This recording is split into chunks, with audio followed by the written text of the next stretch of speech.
Strategically, China has a two-pronged approach to the ASEAN and Indo-Pacific region. One is co-option and another is coercion.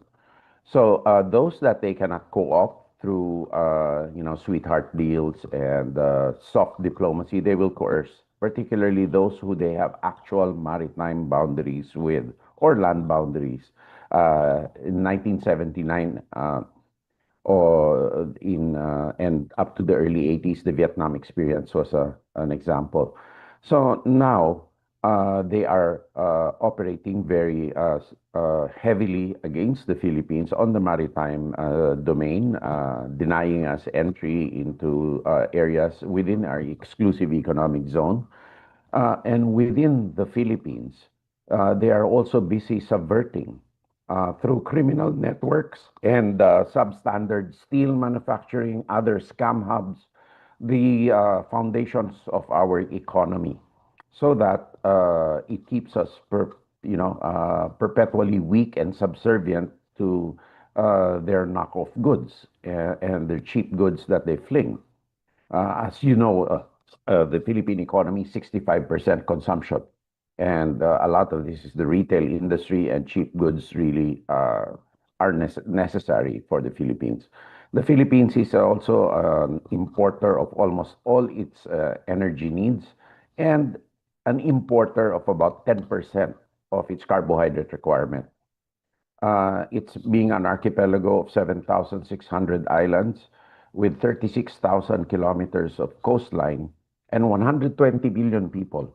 It's already bursting at the seams, and resources, the need to develop resources versus habitability of areas because of climate change and the fact that the Philippines is in the ring of fire makes our ability to explore and exploit all the resources within our exclusive economic zone necessary, not only for today, but for securing a prosperous future for future generations of Filipinos. So China is very busy on the gray zone, what they call gray zone, which we call ICAD, the deceptive actions, and also on, as you say, as your topic probably is interested to know, spreading false narratives against both the country, the people, through social media, using AI, and using a lot of distorted depictions. For example, the Philippines, they claim, is provoking them.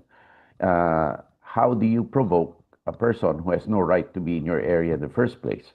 And secondly, a small country, it's akin to a small guy provoking Mike Tyson. It just won't happen. It's illogical. So the problem with China is a lot of scholars have pointed out that their foreign policy directly affects the legitimacy of their autocratic regimes. And secondly, where their leaders derive personal benefits from. And so there seems to be sometimes a difficulty in predicting what comes next, because the structure of the way they do things and the logic behind it is different from us.